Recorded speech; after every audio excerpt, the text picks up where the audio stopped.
There's one more guy that that I've been asked about a decent amount, and it's a guy that was in Live to Tell in the Mark Lee episode. And again, I knew that you'd be coming on at some point to talk about, and we'd have an opportunity to talk about Tony Eafrati. And Tony is a guy that I actually grew up with in the SEAL teams. He was, and just as you might suspect when you watch Live to Tell and you see what his attitude is like, he was a hard-drinking, fist-fighting, beer-swilling frogman.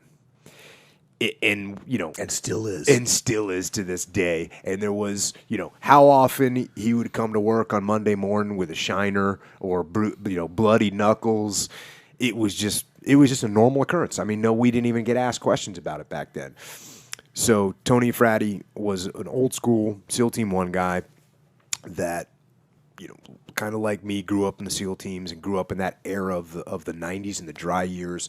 Still had some Vietnam veteran mentorship, but didn't really get that opportunity to be in combat until September 11th. And we actually, even though we were both at Team 1 together, we were never in a platoon together. So we were buddies, we were drinking buddies, we hung out, but we never did a platoon together. And so I knew he had a very good reputation. He had a very good reputation as an operator.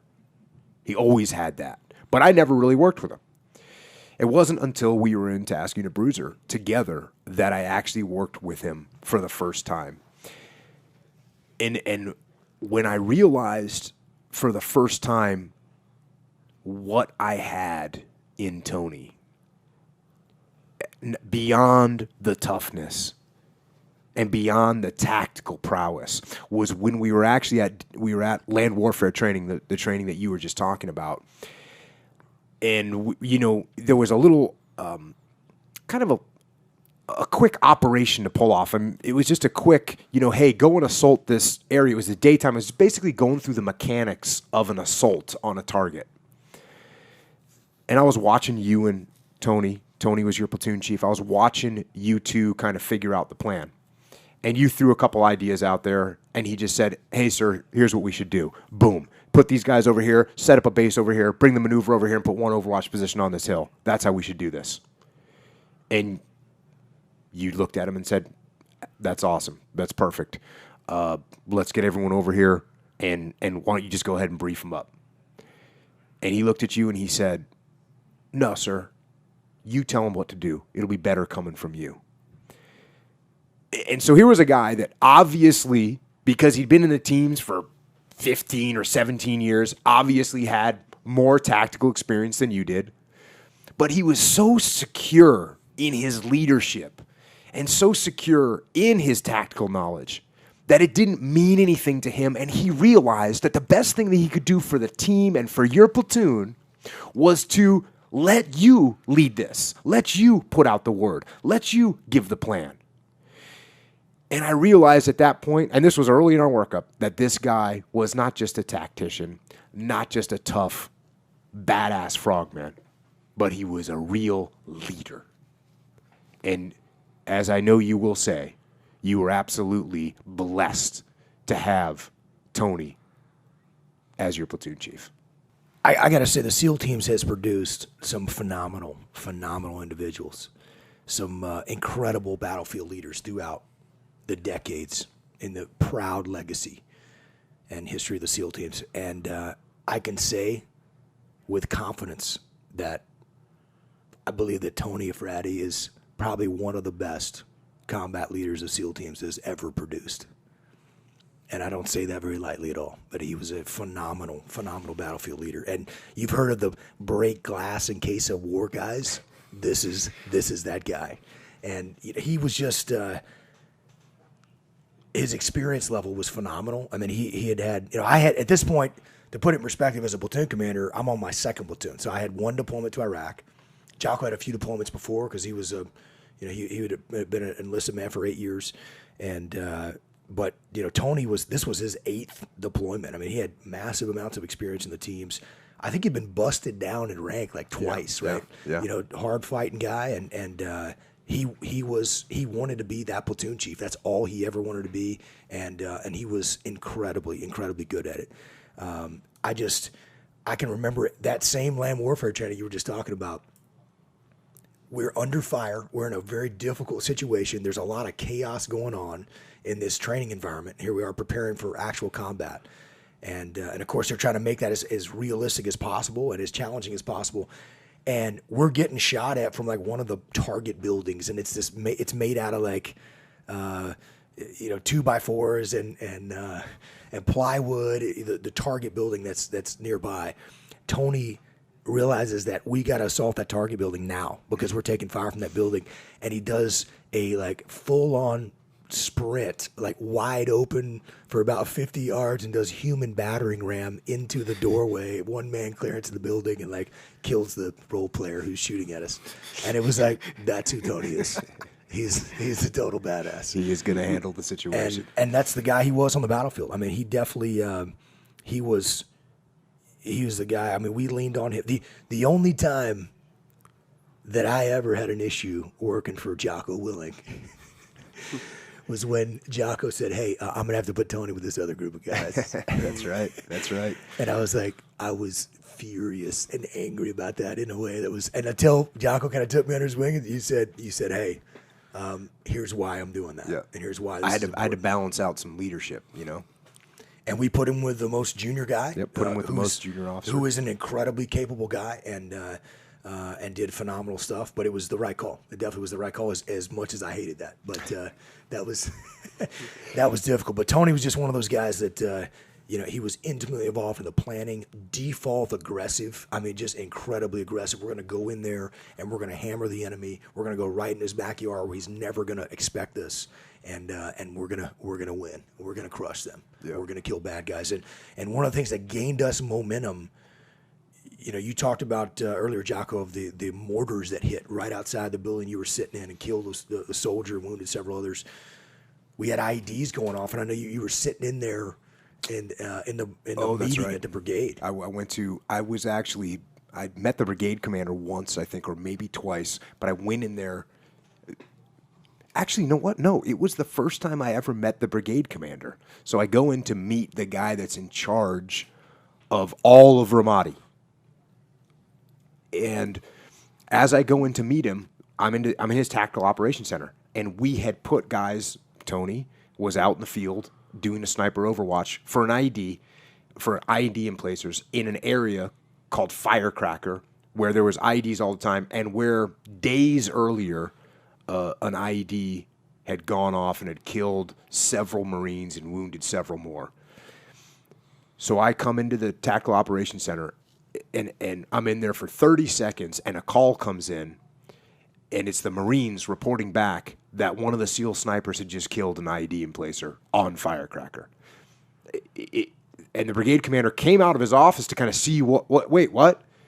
And then there I was. And so it was again, like with the mortars, I could not have ever set up a better introduction to the brigade commander than saying, than that happening at that moment in time. And we'd been on the ground for maybe 2 or 3 days and already starting to have an impact taking out these bad guys. And that fired the brigade commander up, and he immediately wanted to employ us in different locations throughout the city. And that was like a blank check for getting after it for us was, oh, you want us to go into the worst parts of Ramadi? We will do so, and we will do so immediately. And that's exactly what we did. Tony really had a vision, too, as far as getting the platoon ready and making sure that we knew he had a feeling that we might need some sniper capability. And so we plussed up the number of snipers well beyond what the normal number is within our 16-man SEAL platoon to be ready for that. And he trained them and got them ready, and certainly leaned on Chris and his expertise there. But Tony was really the driving force of getting our platoon qualified and ready to go. And I remember one time in particular where we were looking through we had moved into a really, really nasty area of South Central Ramadi, and there were 2 buildings that were right next to each other. And we were several of us were. I was in a group that was with across the street. Chris and I were together on that one. Tony was with another group of guys that were that were in a different set of buildings. And the building that we were in, it just wasn't a good position. And we were trying to figure out where we need to go, but it just was not a good position. The sun was going to come up within, pretty soon, and we needed to get in position. So we actually fell back and took a building right next to where Tony and his guys were. And we actually smashed through the concrete wall connecting them. The wall that supported, there was no doorway or anything, window, but we had to make a walkway so we could actually get in and out and communicate with each other. And I'm sitting in there listening to the radio and my command and control position after the sun came up, and Tony was a sniper looking through a loophole in the wall, which is like a hole that was maybe 6 or 8 inches in diameter that we'd smashed out with a sledgehammer. Sometimes we use explosive charges, but it gave you a little bit of cover so that you didn't get shot in the face by another enemy sniper across the street or somebody shooting at you with a machine gun. And so he's sitting there on the sniper rifle, and I just hear this crack, and it was just a round coming in, and it missed his head by 2 inches maybe. I mean, it came right in, just whizzed past his face, slammed into the wall just behind him. And so I hear the crack, and then I hear some profanity, and then I hear some, like Rambo style yell, and then I hear just machine gun fire. And so Tony the round had come in past his face, and Tony was pissed. And he reached over, grabbed a Mark 48 machine gun, and dumped a 100-round belt through the loophole. We had no idea where the round really came from, but 100 rounds got shot back in the general direction, and I think that was discouraging to whoever was shooting at us. So that's the kind of guy who Tony was. He was gonna. You shoot one bullet at me, I'm shooting 100 back at you. And he was the guy too. Because he had that relationship with you. When I first checked into SEAL Team 3, me and the Delta Platoon commander, who was a good friend of mine that we gone through buds with, that Jocko referenced earlier, we had heard about this guy, Jocko. And interestingly enough, I actually heard your name before, mispronounced, of course, Jocko Willanek, from a guy that I grew up with when I was in high school. And he started training in jiu-jitsu. And I was starting to talk about being in the SEAL teams. I wanted to be a SEAL, and our family friend said, "Yeah, I rolled jiu-jitsu with this guy who's a SEAL. His name was Jocko Willanek, and he beat me in this tournament. He's a great guy, And so he was talking about you, and so I had heard that name before, and then when we were working together at Team 3, I was like, okay, I hear this guy it's actually pronounced Willing, Jocko Willing. Now, okay, this is that same guy that I heard about, years ago before I was even in the Navy, And so, we're like, who is this guy? We hadn't met him before. I knew a bunch of the guys already in the platoon. And Tony said, I remember standing there looking at the board. We had the boards, like magnet boards of all the names that are going to be in the platoon. And, I'm at the top as the OIC, and then Tony's next, and then, a bunch of guys underneath. Chris is kind of right up there. And he's like, we're like, so what can you tell us about Jocko? And he's like, Jocko's the guy we want as our task unit commander. We're good to go. That's how I was like, Roger that. We're good. So that was my first introduction to Jocko. Yeah. And then as the Delta Platoon commander, Jocko gave us his typical stare down. Hi, I'm Jocko. I don't like people when I meet them. When you meet them, it's like, I'm going to intimidate you and look at you with furrowed brow and jutting out jaw. And, I might have to fire you guys in, 2 weeks, 3 weeks. We never know. So the Delta Platoon commander is now, just certainly a good buddy of yours. And was a great buddy of mine, and was like, who is this guy? I mean, he's staring at me. I don't know if he likes me. I can already tell. Yeah. And Tony was like, listen, he's good to go. Don't you worry. Tony, awesome. Just outstanding. And